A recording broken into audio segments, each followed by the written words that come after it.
మస్తాన్ గారు good evening అండి. Good evening sir. Brahmanayudu గారు గుడ్ ఈవినింగ్ అండి. సో సార్ మహారాష్ట్ర ఎన్నికల ఫలితాలు ఇక్కడ ఆంధ్రప్రదేశ్లో ఉన్నటువంటి బీజేపీకి జనసేనకి మంచి ఒక ఉత్సాహాన్ని ఇస్తున్నటువంటి పరిస్థితి స్పష్టంగా కనపడతా ఉంది. అద్భుతమైనటువంటి ఘన విజయాన్ని మహారాష్ట్ర ప్రజలు ఏదైతే ఎన్డీఏ కూటమికి అందించడం ఏదైతే ఉందో ఇక్కడ తెలుగు రాష్ట్రాలు అంటే ప్రత్యేకించి తెలంగాణలో ఉన్నటువంటి భారతీయ జనతా పార్టీ కానీ ఏపీలో ఉన్నటువంటి భారతీయ జనతా పార్టీ జనసేన కానీ వారు ఒక సంబరాన్ని అంటినటువంటి ఒక వాతావరణం ఆ కార్యకర్తలు కనపడతా ఉంది. ఏమంటారు? ఖచ్చితంగా అండి. ఈరోజు జనసేన కానీ బీజేపీ కానీ చూస్తే ఇప్పటివరకు ఆంధ్రప్రదేశ్కి సంబంధించి మనకి పవన్ కళ్యాణ్ తెలుగు అంటే తెలంగాణ ఆంధ్రప్రదేశ్ సంబంధించి మాత్రమే చూస్తూ ఉంటారు. పవర్ స్టార్ అని మాత్రమే పిలుస్తారు. ఇప్పుడు పవర్ పొలిటీషియన్ అని పిలవాల్సిన పరిస్థితి వచ్చింది. అంటే ఆయన నరేంద్ర మోడీ గారు అన్నది తుఫాన్ అన్నారు. తుఫాన్ కాదు, ఇప్పుడు సునామీలా దూసుకొచ్చారు దేశ రాజకీయాల్లో కూడా మనం చెప్పొచ్చు. నెక్స్ట్ మోదీ గారు ఏ తుఫాన్ వాడాల్సిన పరిస్థితి వచ్చింది. అంటే ఇప్పుడు మనం చూసినట్టయితే మనకి మహారాష్ట్ర ఎన్నికలకు సంబంధించి బీజేపీకి చాలా ప్రతిష్టాత్మకంగా ఉన్నాయండి. ఎందుకంటే అక్కడ లోక్సభ ఎన్నికల్లో దారుణంగా దెబ్బతింది. 48 స్థానాలకు కేవలం 17 స్థానాల్లో గెలిచింది. ఓ పక్కన మహావికాస్ అఘాడి వచ్చేసి 151 స్థానాల్లో లీడ్ చూపించింది అప్పుడు మన మే ఎలక్షన్స్ లో జరిగినప్పుడు. సో దానికి రిపేర్స్ అన్ని చేయడంతో పాటు ఇక్కడ ఒక బలమైన ప్రచారకర్త అవసరం. అంటే తెలుగు వారు దాదాపు 1 కోటి మందికి పైగా ఉన్నారండి మహారాష్ట్రలో. ఏ రీజియన్స్ అంటే మనకి షిర్డీ గానీ, షోలాపూర్ గానీ, మరట్వాడ గానీ, మనకి తెలంగాణ బోర్డర్స్ ఏవైతే ఉంటాయో వీటన్నిటిలో కూడా తెలుగు మాట్లాడే వాళ్ళు, తెలుగు ఓటర్లు కానీ పాపులేషన్ 1 కోటి మందికి పైగా ఉన్నారు. సో ఇది నరేంద్ర మోడీ గారు గుర్తించారు. అఫ్కోర్స్ కాంగ్రెస్ కూడా గుర్తించినప్పటికీ కూడా ఇప్పుడు మనకి ఆంధ్రప్రదేశ్ లో పవన్ కళ్యాణ్ గారికి ఏ విధంగా అయితే కూటమి ప్రభుత్వం ఏర్పడటంలో కీలక పాత్ర వహించారో, అంటే బీజేపీకి నిజానికి తెలుగుదేశం పార్టీతో కలవటం ఇష్టం లేకపోయినా కూడా దాన్ని ఒక మెచ్యూర్డ్ గా, అంటే ప్రస్తుతం ఉన్న ప్రభుత్వానికి సంబంధించి వ్యతిరేక ఓటు చీలకుండా ఉండాలి, అదేవిధంగా ప్రజలు ఏదైతే కోరుకుంటున్నారో జరగాలంటే మీరు తెలుగుదేశం పార్టీ, జనసేన, బీజేపీ కలవాలనే ఒక గుర్తించాడు ఆయన. ఆ రాజకీయ మెచ్యూరిటీని కూడా అక్కడ అంగీకరించాల్సిన తప్పని పరిస్థితి అమిత్ షా గారు కానీ, నరేంద్ర మోడీ గారు కానీ. సో ఆ నేపథ్యంలోనే ఇక్కడ కూటమి ఏర్పడటానికి ప్రధాన కారకులు ఈ రోజు 164 స్థానాల్లో తిరుగులేని విధంగా జగన్మోహన్ రెడ్డి అత్యధిక సంక్షేమ పథకాలు అమలు చేశాను, ఇంటింటికి డబ్బులు సంక్షేమ పథకాల రూపంలో 2 లక్షల కోట్ల పైగా ఇచ్చానని చెప్పినప్పటికీ కూడా ఖచ్చితంగా పవన్ కళ్యాణ్ ఏదైతే గుర్తించారో దాన్ని ప్రజలు కూడా గుర్తించి అది నిజం చేశారు. సో ఇప్పుడు పవన్ కళ్యాణ్ గారిని ఆ విధంగా మహారాష్ట్రకి తీసుకెళ్లారు. ఇంకో విధంగా చెప్పాలంటే పవన్ కళ్యాణ్ గారు మన తిరుపతి లడ్డూకి సంబంధించి ఒక ఇష్యూ జరిగినప్పుడు ఆయన దీక్ష చేపట్టారు. ఆ దీక్ష ముగింపు సందర్భంగా తిరుపతిలో సభలో ఆయన సనాతన ధర్మాన్ని ఉద్దేశించి మాట్లాడినప్పుడు ఉదయంది స్టాలిన్ గాని దేశంలో ఎక్కడైనా సనాతన ధర్మానికి గనక ఏ ప్రమాదం వచ్చినా నేను దానికి రెడీగా ఉంటాను, నాకు పదవులు కూడా అవసరం లేదు, కేవలం హిందూ ధర్మం ఏదైతే చెప్తుందో, సమాజ హితాన్ని కోరుతుందో దాన్ని పాటించే విషయంలో కానీ, విమర్శలు చేసే వాళ్ళకి కానీ సరైన సమాధానంగా నేను నిలుస్తాను, సనాతన ధర్మాన్ని పరిరక్షిస్తాననేది ఆయన చెప్పారు. ఆ రోజులోనే ఆయన అలా ప్రసంగించేటప్పుడు జాతీయ మీడియాను ఉద్దేశించి కూడా ఆయన ఇంగ్లీష్ లో మాట్లాడడం జరిగింది. ఇక్కడ భాష కూడా ప్రధానం అండి. మనకి రీజనల్ పార్టీల విషయానికి వస్తే తెలుగుదేశం కానీ, వైఎస్ఆర్సీపీ కానీ నిజానికి ఒక బయట తెలుగు ఇంగ్లీష్ లో ఇవ్వాలన్నా కూడా వెతుకునే పరిస్థితి నాయకులు.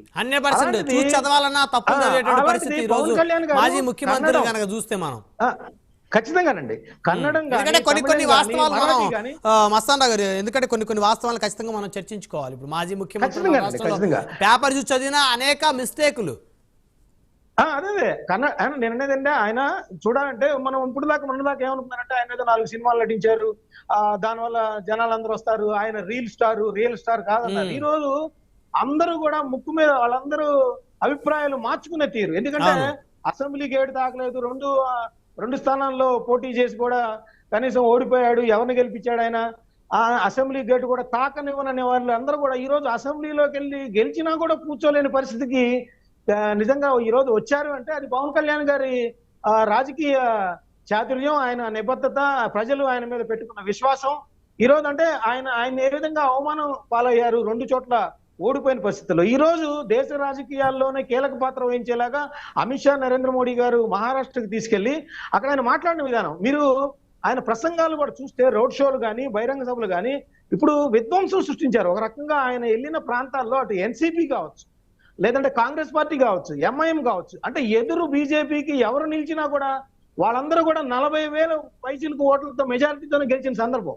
అంటే ఒక రకంగా ఏదో పక్కన ఏదో చిన్న మెజారిటీలు రావటం కాదు, ఒక విధ్వంసం అన్నమాట. వాళ్ళ వాళ్ళ వాళ్ళ ప్రాంతాల్లో గతంలో ఎన్నడూ చూడలేని మెజారిటీలు ఈ రోజు బీజేపీ అభ్యర్థులకు దక్కాయంటే అదంతా పవన్ కళ్యాణ్ గారు ఇదే.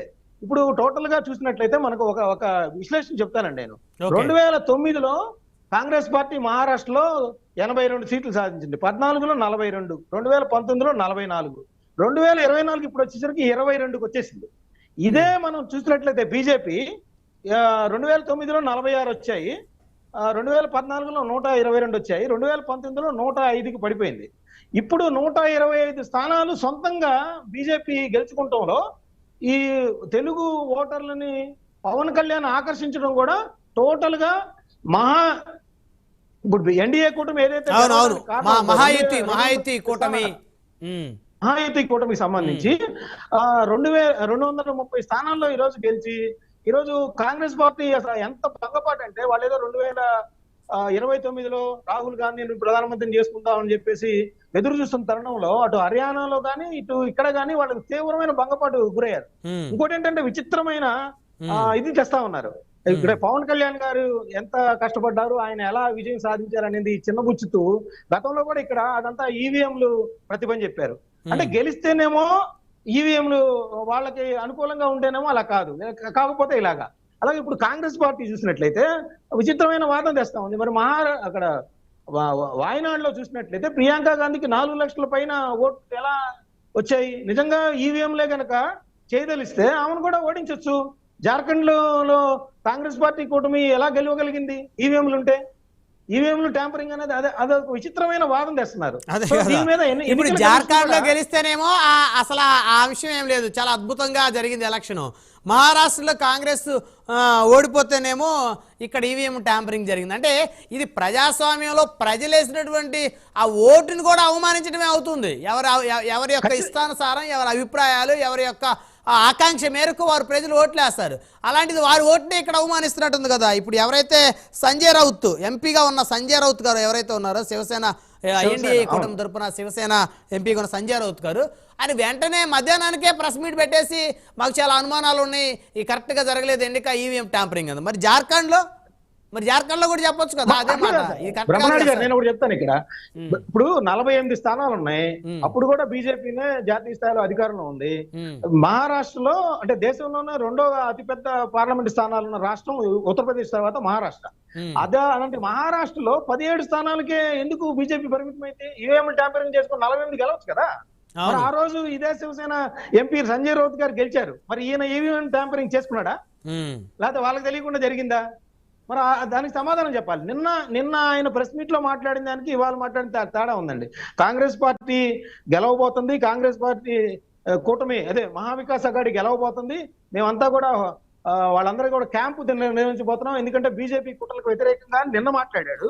ఇవాళ మధ్యాహ్నానికి ఎప్పుడైతే 11:30కి టోటల్ గా సినారియో అర్థమైపోయి కాంగ్రెస్ పార్టీ ఘోరమైన పరాజయం, మహావికాస్ అఘాడి గవర్నమెంట్ పరాజయం పొందుతుంది అనగానే ఆయన మాట మార్చేసి ఈవీఎంల మీద నెట్టే ప్రయత్నం చేస్తా ఉన్నారు. అంటే ఏదో ఒకటి డిఫెండ్ చేసుకోవాలి. అయితే ఇట్లా మాట్లాడటం కరెక్ట్ కాదు కదా. ప్రజలు వేసిన ఓటు మీదే ప్రజలను అవమానించడం అవుతుంది ఇది ప్రజాస్వామ్యంలో.